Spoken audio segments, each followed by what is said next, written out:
Jerusalem expert and Haifa University professor Moshé Amirav was one of the young paratroopers who liberated the Western Wall in 1967. He was injured during that operation.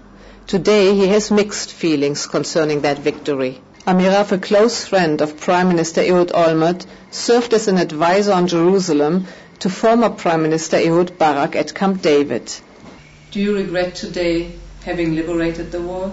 You see, liberating the Western Wall has a personal feeling and also a collective feeling. And on the collective level, of course I'm happy because it belongs to Israel. It's a historical place. It is something that we should fight for. And some of my friends even gave their life for it. I was wounded there. But on the very personal level, I'm very disappointed. I think that it was a kind of a waste of all this blood and all the people who died there, that we have the Wailing Wall and we don't have peace. So actually only if we will have peace, I will feel relaxed about it. I'll feel that it was worthwhile. Right now I'm very sad that I was part of this great thing of liberating the Wailing Wall.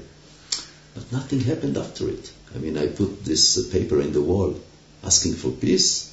We don't have it yet. I have also the collective feeling as an Israeli and a Zionist. So I was very happy to have the Wailing Wall. I don't want to give it up. And there is no need, because Arafat agreed in Camp David that the Wailing Wall will stay under Israeli sovereignty. Moshé Amirav believes that Israel's settlement policy in East Jerusalem was its biggest mistake after its 1967 victory. Then Jerusalem Mayor Teddy Kollek opposed the expansion of settlements in the eastern part of the city. Had Israel limited itself to annexing the old city and giving special status to the holy sites, the international community would today recognize Jerusalem as Israel's capital, and there might be peace, Moshé Amirav argues. In his latest book, Amirav offers his solution for Jerusalem. The old city will have a special status. Now this is not, I'm not original. Theodor Herzl in his book, Alte Neuland, we forget after all these years, wrote that the old city should be a corpus separatum. Now this special status is not for the whole of Jerusalem. So what I see in the future actually is three Jerusalem. One is the old city with a special status. One is the western city, Jerusalem, Yerushalayim, that belongs to Israel. And the third entity here will be El-Quds, in Arabic, the Holy One, Jerusalem, for the Palestinians, that's capital. We don't need sovereignty over the holy places. I don't think God needs a flag there. Not their God, not our God. He's not insisting on a flag in his holy places. But talking about sovereignty on the ground, in case of control, in case of police presence, etc., in the old city, who would be in control? Italy gave up sovereignty in the Vatican. Why shouldn't we do it in the old city? Especially in the holy places. If Arafat would give up his idea of sovereignty over the Haram al-Sharif, and we could agree to Islamic one, we could be now at peace with the Palestinian people. And the second intifada wouldn't break down out, because we could reach an agreement. I always say, we could agree in Camp David. We were very close on all the issues, including Jerusalem. You see, Arafat, for him and his priorities, number one was Haram al-Sharif. How do I know it? He told me. Number two is a Palestinian state. Number three is the refugees. In the land of Palestine I can compromise. I can compromise on the number of refugees that will come back to Israel. One thing is not negotiable. And I asked him many times, why? And now I understand that for him, the Haram al-Sharif means that this is the pearl of Islam. As a Palestinian state, they have nothing to offer the Arab world or the Islamic world. They have no oil, they have no territory, they have no economy, they are dependent on Israel. With these holy places, if he is guarding the holy places, he has a status in the Islamic world. What about Hamas today? Do you think that they would agree to, for example, an Islamic solution? Definitely the Hamas can accept my idea of that the holy places belong to God. Belongs to Allah. If it belongs to Allah, why should it be Palestinian? Why not Islamic?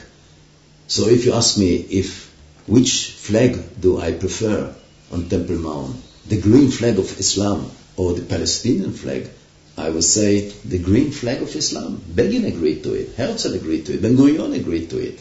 So I think that first of all we should speak with the Hamas. And then we will see if we can come to terms with them. Maybe not for peace. Maybe we can have a long ceasefire. A hudna for 10 years. That's enough for me. I'm not asking for peace now. Let us have 10 good years. It's a lot. So No sovereignty. can you summarize where he should divide the city? I mean, what would be Israel, what would be the Palestinian part? Yes, we have the Clinton parameters that were offered then in the year 2000, both to Arafat and Barak. These parameters are logical. It makes sense. Wherever the demography is Arabic, will be Quds. Wherever the demography is Jewish, will be Israel. Now we have a few blocks of settlements, neighborhoods in the East Jerusalem, Jewish. They will be annexed to Israel. And that's the solution. Otherwise we are doomed not to have peace in the Middle East, because Jerusalem is the most important element in the peace agreement. And for many years, people say in conflict resolution, we have to put Jerusalem in the end.